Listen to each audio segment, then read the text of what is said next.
Greetings, YouTube. Welcome back to the channel. You know, sometimes it's tough for people to admit when they were wrong.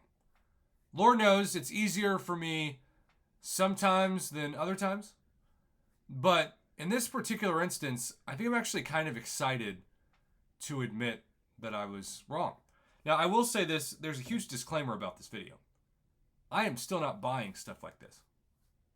As much as I enjoy the utility of relics, not just what they do to give the champion you equip a different or added on ability, but especially for the chained combo that you can link, and this is particularly important with champs like OG Hulk, where if you use relics to your advantage, you can just stun lock the opponent in the corner forever until the fight's over and guarantee yourself, almost guarantee yourself, especially if you've got a high rank 7-star like I do, a Battlegrounds win.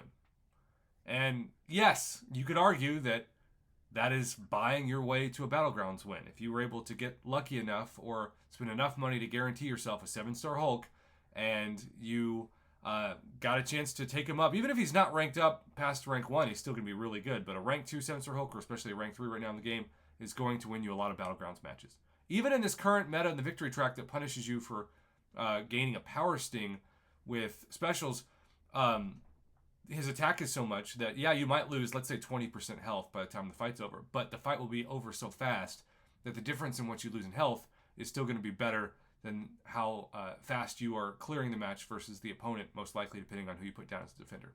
So I am thinking about Relics this weekend and thinking, yeah, I need to talk about this, because the thing is, I am in a position right now to just really praise what Kabam has done for actually implementing the feature of relics, because there are people who are going to say, open up relic crystals. That's what you got to do. I have never opened a single Thronebreaker relic crystal, even though the price is not that bad, and you get at least a 3-star relic. Remember, the odds are still not great, and that is my church mom that is calling.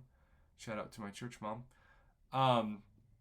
Okay, so, yeah, I mean, rare chance, but do you really want to go RNG to most likely get 3-star relics? I don't think so, especially for almost the same price as featured Paragon crystals. But at the same time, I have also embraced the fact that relics have started showing up more in event quest rewards, even in some side quest rewards and objective rewards. They're a whole lot easier to get for free, and so are the rank up materials, than what they used to be. I even have, for the first time ever, in my alloys, some that have gone into the overflow. I've never seen that before. And if I try to sell them, I can for a pathetic amount of gold, so I don't want to do that.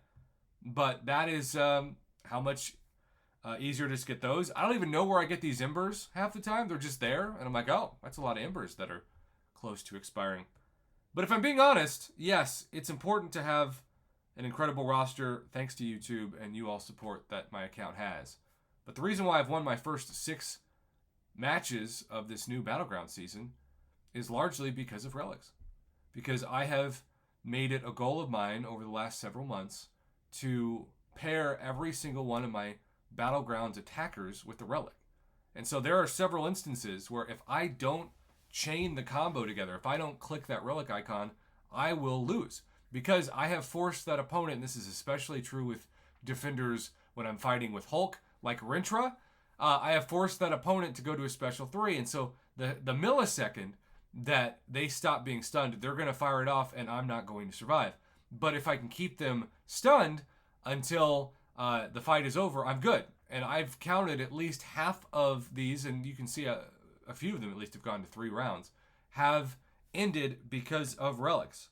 When I won this Hulkling versus Hulkling fight, which this is the best I've ever done with Hulkling against Hulkling, it's because I chained with my relic the ability to get him to basically end his indestructible and then fire a special 2.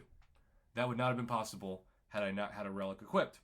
Similarly, when I went to 3 rounds against this guy, and look how close this fight was. This fight was only won because of a relic. I chained together a special 1 and then a special 2 against Nimgod with my relic that I had strategically placed to end the fight on that special too. And I won by about 200 points. And he, I'm sure, with his Hulk relic, and you can see Hulk has a Hulk relic, did the same thing against Kindred and did all he could once Kindred hit his awakened ability, I'm sure, to end the match. Relic versus Relic. In this case, it's Iron Fist against Hulk. But had Doom not been equipped with the Relic, I would have lost. So I still don't think you should spend units on them, even if you already have the units, and you shouldn't certainly purchase units with cash or spend your cash to get these cash offers. I'm not saying that this isn't like a fair deal for a guaranteed 5-star and a 6-star, and this is certainly way cheaper than they were when they first came out. But my guess is Kabam doesn't sell many of these because they're just not something that you want to justify. You compare the $50 of this, or if you buy two, especially the $100 of this, to guaranteeing yourself as a Valiant player the new 6-star champion early in the early access bundle. It's a joke to compare because this is way worse of a value than that. So that's kind of how I'm looking at evolving my own account with the money I spend on this game in 2024. And every time I change and evolve, I want to make a video to explain my rationale. So if there's somebody in a similar position, I'm not saying you have to agree with me, but you can at least maybe think about it differently. And that's why I still make so many videos, because I want you to think about different things. And there are a variety of things to talk about in this game, from new champions to champions that desperately need to be buffed to maybe some controversy. Not that that ever happens in this community. No. People would never say something's rigged. I don't even know why I brought that up. It's not just a stain on the community. It's a blob. And on that note, have a good one. Thanks for watching.